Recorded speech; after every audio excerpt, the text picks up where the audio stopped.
te saludamos. ¿Cómo estás? Buenas tardes. Maripili, muy buenas tardes, encantado en saludarte. Bueno, queríamos conversar contigo para conocer tu análisis de la situación política actual. Estamos a las puertas de una elección presidencial de cara al 20 de mayo que ha sido convocada y además de eso, pues se han venido haciendo una serie de propuestas por parte de los candidatos que están postulados a esa elección presidencial, más allá de las propuestas obvias del propio presidente de la República. Por otro lado, esta elección se convoca en el medio de una situación política y económica del país muy compleja. La crisis económica, pues lamentablemente afecta a todos los hogares venezolanos. Casi que no existe ninguna familia que no se vea afectada por la actual situación de hiperinflación, y entre los planteamientos que se han venido haciendo hay uno muy polémico por parte de el candidato Henry Falcón y su equipo, el equipo que lo acompaña, de proponer la dolarización como un mecanismo para detener la hiperinflación. Y bueno, obviamente esto acompañado de otras medidas, pero digamos, este tema de la dolarización es lo que ha resultado ser más polémico hasta este momento. Quisiéramos conocer tu opinión al respecto de esta propuesta. Bueno, fíjate, yo creo que tal como tú lo dices, hoy Venezuela vive además un sentimiento de desesperanza arraigado, de muchísima incertidumbre, y es porque estamos viviendo la peor crisis de liderazgo de los últimos 100 años de Venezuela. Nunca en la historia republicana reciente habíamos tenido una falla en el liderazgo como hoy lo siente la gente. No hay identificación plena con el liderazgo nacional. Y eso amerita que todos nos comencemos a hablar también de los grandes temas y del destino del país. Es que a alguien le duela lo que está pasando en Venezuela. Y que podamos generar cambios importantes y propuestas importantes, y en eso nos anotamos en la Alianza del Lápiz, de proponer y de hacer cosas y de que podamos coincidir o no coincidir con quien sea, pero la verdad es que toquemos los grandes temas nacionales. Lo primero de ellos es el tema de la dolarización de la economía, con quien yo estoy absolutamente de acuerdo con ello. ¿Cuáles son los beneficios de la dolarización? Bueno, que frenas en seco la hiperinflación y además acabas con esta historia trágica de 35 años de fallas del Banco Central de Venezuela, donde al final lo que han hecho los gobiernos es prender la maquinita, la imprenta de emitir dinero inorgánico, de emitir dinero falso para cubrir los déficits fiscales del Estado. Es decir, le roban a usted su sueldo, su salario, el valor de su sueldo, de su salario, para pagar los gastos del Estado, porque ellos no son capaces de abrocharse el cinturón. Entonces, comenzar a cambiar el modelo de la Venezuela rentista, pues pasa para detener esta caída tan horrible, además en el poder adquisitivo. Maripili, simplemente de una semana a otra, el bolívar sigue estando liquidado como moneda. Cada día que pasa el bolívar vale menos, y con eso valen menos las pensiones, valen menos los salarios de los venezolanos. Un maestro venezolano está ganando $4, Maripili. Eso es insostenible. Eso es un país, tenemos que cambiarlo. Y todo esto es consecuencia de un modelo que no aguanta más y que tenemos que sustituirlo. Venga quien venga y póngale el nombre que le pongan. El país necesita un nuevo modelo económico, social y político, porque la época del rentismo, la época de la economía keynesiana, la época de la economía interventora se acabó. Y se acabó porque simplemente estamos en el siglo XXI, llegamos a otra dimensión, donde el mundo migra hacia la tecnología, hacia la economía del conocimiento, y además estamos hasta en riesgo con nuestra propia empresa petrolera. Es decir, tenemos que comenzar a plantearnos temas que son claves de reforma importante del país. La dolarización, yo estoy de acuerdo con la dolarización. Me sorprende que ayer escuché unas declaraciones de Francisco Rodríguez donde decía que ahora tenían que convivir el bolívar con el dólar. Ojalá que el populismo no le esté ganando la partida a quienes propongan la modernización del país y el ajustar las cuentas del Estado por fin después de tantos años. Porque, ojo, esto no solamente es de estos últimos 20 años, es que son de los últimos 35 años donde los políticos no son capaces de tomar las decisiones para ajustar el gasto público de acuerdo a los ingresos. Entonces, como no son capaces, endeudan al país o prenden la maquinita del Banco Central para financiar con dinero inorgánico las cuentas públicas. Es decir, hoy, Maripili, el 80% del gasto público, del gasto de Nicolás Maduro en el gobierno, es financiado a través de dinero inorgánico de la imprenta que tiene el Banco Central. Es decir, con dinero falso. Por eso es que cada día el bolívar tuyo, el bolívar que cae cualquiera, vale menos. Entonces la gente comienza a refugiarse en el dólar. Incluso hasta cualquier mototaxista va a vender su moto y ya lo vende en dólares. Es decir, y ya en los próximos meses, Maripili, vas a ver que vas a ir al automercado y te vas a encontrar que para comprar una verdura vas a tener que comprar en dólares porque no. Ahora, pero eso ya lo sabemos todo, pero no me queda claro en tu respuesta si estás de acuerdo o no con la dolarización. No, absolutamente de acuerdo. Estoy totalmente de acuerdo con la dolarización. Es una propuesta que nosotros también hemos hecho desde la Fundación Uslar Pietri, desde la Alianza del Lápiz. Lo que no ahora me causa dudas es en la propuesta que hizo ayer Francisco Rodríguez de la posible convivencia del bolívar y el dólar. Entonces, bueno, yo creo que eso se debe a un tema más legal, ¿no? Por el tema constitucional que dice que la moneda en curso del bolívar y ese tipo de cosas. Pero que quede solamente como una moneda referencial, porque el momento que está viviendo el país es para tomar decisiones muy claras, y desde el punto de vista comunicacional, tú lo manejas mejor que nadie, sabes que hay que hablarle a la gente muy claro, para poder cambiar el modelo económico y político que vive el país. O sea, no se trata solo de un cambio de gobierno, necesitamos cambiar de modelo económico y de modelo social. Quienes han hecho críticas a esa propuesta de la dolarización dicen que eso sería poner nuestra política monetaria en manos externas, que eso significaría que nuestra economía sería una especie, y cito textual, de economía zombie, que tendría que seguir los pasos de otra economía, en este caso la que maneje la moneda que se escoja. Si es el dólar americano, pues sería Estados Unidos; si es el dólar canadiense, sería Canadá, dependiendo de la moneda que se decida a la final, y que eso nos limitaría en posibilidades de, por ejemplo, poder tomar acciones a la hora de querer hacer nuestra moneda más competitiva, o sea, nuestros productos más competitivos con una moneda que no estuviera tan sobrevaluada. Bueno, en fin, hay una serie de críticas respecto al tema de la dolarización, la pérdida de la soberanía. ¿Qué respuesta darías tú a esas críticas? Eso es completamente falso, Maripili. La verdad es que tener una economía competitiva pasa por otros renglones, pasa porque existan reglas claras en un país y que un gobierno no tenga la moneda simplemente para cubrir sus déficits fiscales. Por eso te decía, tenemos 35 años de fracasos en política monetaria.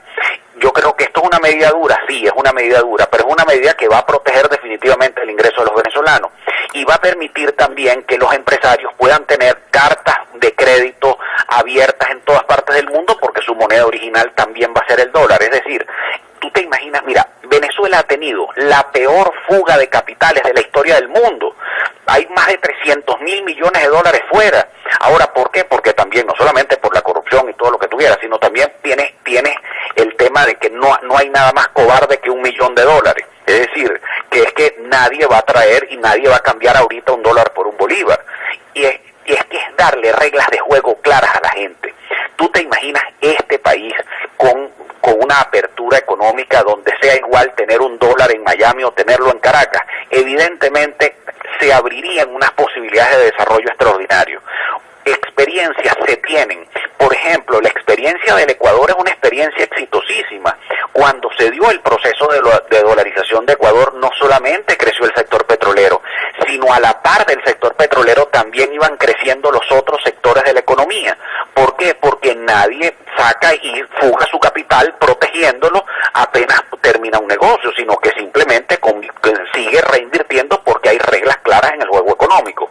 Es decir, que para la gran empresa es una gran ventaja la dolarización, también para el pequeño empresario es una gran ventaja la dolarización, para el maestro es una gran ventaja la dolarización, y al final para el ciudadano común y corriente que ha vivido de 35 años de fracaso y del Banco Central imprimiendo dinero inorgánico, imprimiendo dinero falso cuando no le alcanza el dinero para cubrir el inmenso gasto público, que definitivamente hay que reducirlo. Ahora, te pregunto algo, Antonio. Este respaldo tuyo a la propuesta de la dolarización significa entonces que tú estarías respaldando la candidatura de Henry Falcón. Mira, eso no es así. Coincido en este momento con parte de la propuesta económica de Falcón, a pesar de que me distancio muchísimo de él con la propuesta esta del carnet, que es como una tarjeta mi negra Reloid, ¿no? Esta nueva tarjeta. Yo no estoy de acuerdo y nunca estaré de acuerdo con el populismo y la regaladera. Yo creo que la gran agenda social de Venezuela tiene que ser a través de la educación.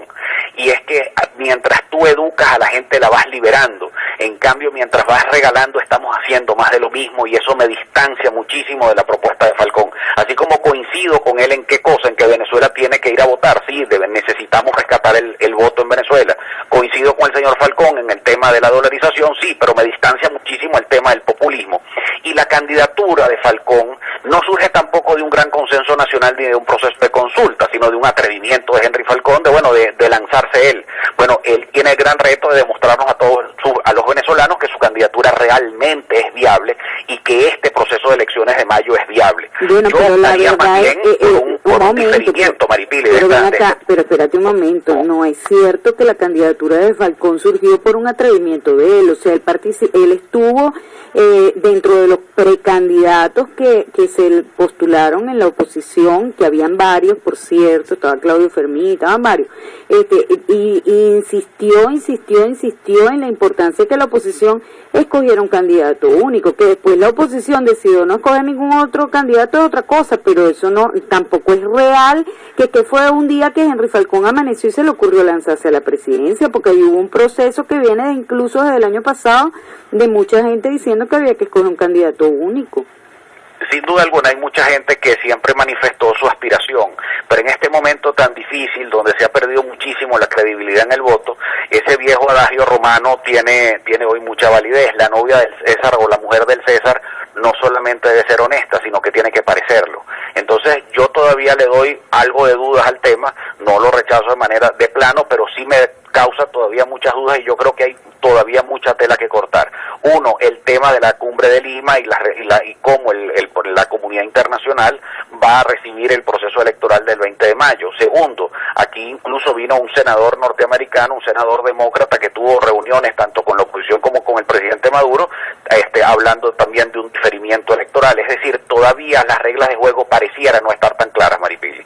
Y obviamente yo no soy amigo de la abstención, yo rechazo la abstención. La abstención es desmovilización, es desmotivación, es desorganización, es desarticulación, pero creo que todavía falta mucho. Yo creo que nosotros hoy en día lo que más conviene es definitivamente diferir este proceso electoral y generar algo más de condiciones para que el país, inmensamente descontento, tenga de nuevo en el voto la credibilidad que tanto se necesita. Porque en medio de la crisis, de la peor crisis económica y social que ha vivido el país en su historia republicana, necesitamos tener al voto como el instrumento de protesta, como el instrumento de cambio, para evitar que hayan otro tipo de salidas que nosotros rechazamos de plano.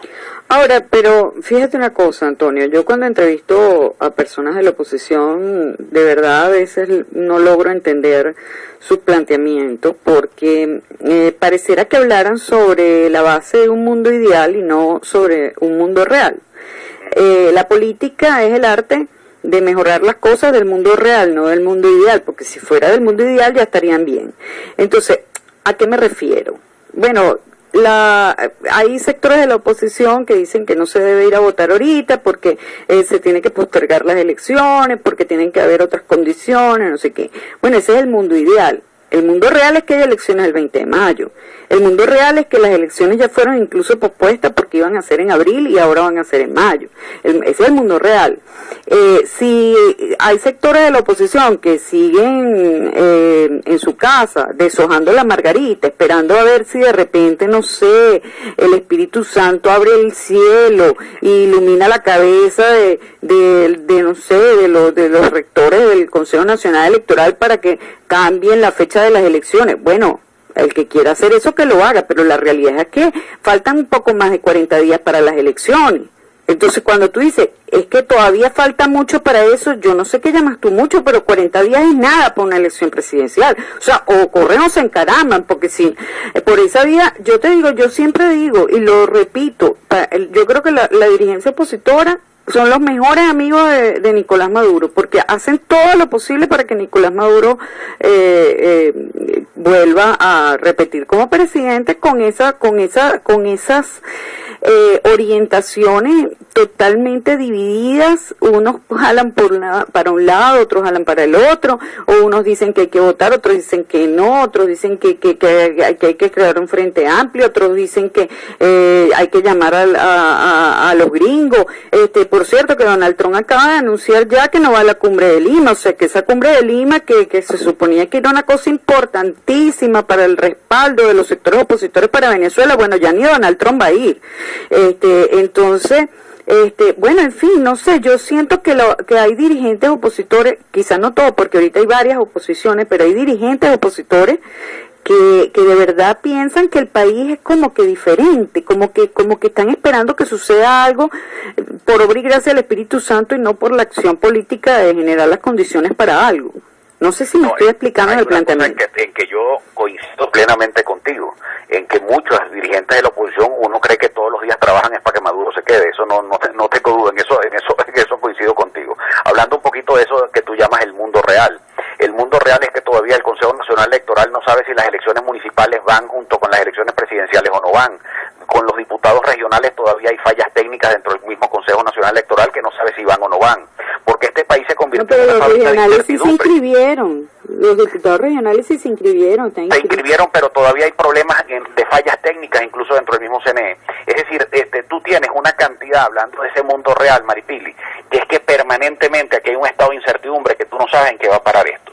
Y además hay conversaciones que uno sabe que se dan entre sectores políticos que también hablan de suspensión de elecciones. Es decir, que no hay unas reglas claras. ¿Por qué? Porque no estamos cumpliendo también las normas constitucionales. Al final, las elecciones tenían que ser en diciembre de este año y no son. Bueno, eso no lo dice la Constitución. Absolutamente sobrevenidas. Pero la Constitución no dice que las elecciones tienen que ser en diciembre. Eso no se dice en ninguna parte en la Constitución.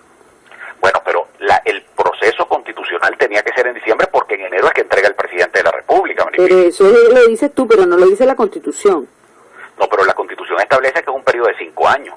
Ahora, de 6 años que se vence el 10 de enero, pero no dice cuándo se tienen que hacer las elecciones. Eso no lo dice la Constitución. Pero en medio de este estado de incertidumbre que vive el país, de la falta de credibilidad en los organismos electorales, de la falla que hay y la de credibilidad hacia el han hablado todos los días, surgen rumores distintos. ¿Por qué? Porque no es la elección tradicional convocada de manera adecuada por el Consejo Nacional Electoral, respetando todos los lapsos que establece la Ley Orgánica de Procesos Electorales.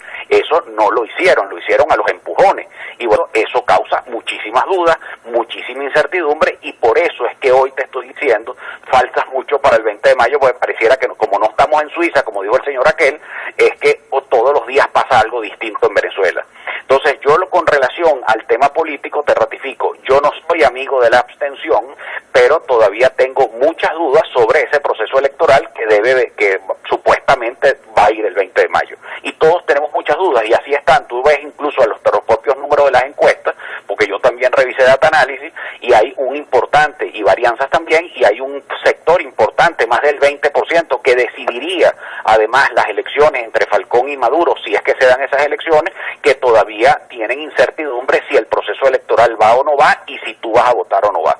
El gran reto que tiene Henry Falcón es, uno, convencer a los venezolanos efectivamente que ese proceso electoral es válido, y segundo, que todos tenemos que acompañarlo a votar. Eso es un gran reto que él tiene. Yo no me estoy negando, yo lo que sí estoy diciendo es que todavía tenemos muchas dudas alrededor de la candidatura. Ahora, lo otro que sería importante es también evaluar, por ejemplo, cómo quedaría el tema de los testigos electorales, etcétera. O sea, ¿ustedes colaborarían en ese aspecto para obtener testigos en las mesas electorales? En el caso, obviamente estoy poniendo que las elecciones sean el 20 de mayo, que yo creo que sí van a ser el 20 de mayo, pero bueno, más allá, suponiendo que las elecciones sean el 20 de mayo, ¿ustedes colaborarían para tener testigos en las mesas electorales, que es algo importante para cualquier candidato? Mira, todo depende de cómo las circunstancias se vayan dando, porque es que hoy todavía tenemos muchas dudas alrededor de las propuestas de Henry Falcón, porque si esto se transforma en una candidatura populista más, esto no tiene ningún sentido de apoyarlo. Y nosotros hemos hecho severas críticas. Nosotros en la Alianza del Lápiz estamos preparando un documento bastante serio con una serie de peticiones de lo que creemos nosotros que el país hoy necesita y requiere, porque Venezuela ¿Y ustedes le van a hacer llegar ese documento a Falcón? Ese documento lo vamos a hacer público y muy probablemente en los próximos 15 días. Y ese documento es con las razones por las cuales el país, hacia dónde tiene que ir el país, nuestra visión del país, y ojalá podamos coincidir con algunos de los candidatos presidenciales. Yo lo que te digo es que hoy el país necesita certidumbre, necesitamos devolverle la credibilidad al voto y adicionalmente a eso necesitamos hoy los venezolanos tener esperanza, pero tener un camino muy claro. Y el camino claro te lo da un cambio de modelo económico y social del país, porque ya el rentismo y el populismo no va más. Lo que sí te voy a decir es que para populismo con la Alianza del Lápiz no cuentan. Bueno, te quiero agradecer muchísimo, Antonio, la gentileza de haber estado con nosotros y que nos hayas permitido conocer tus opiniones y tu análisis sobre estos temas. Muchas gracias. Gracias, Maripili, encantado en saludarte. Igual. Encantado en saludarte. Igual. Encantado en saludarte. Igual.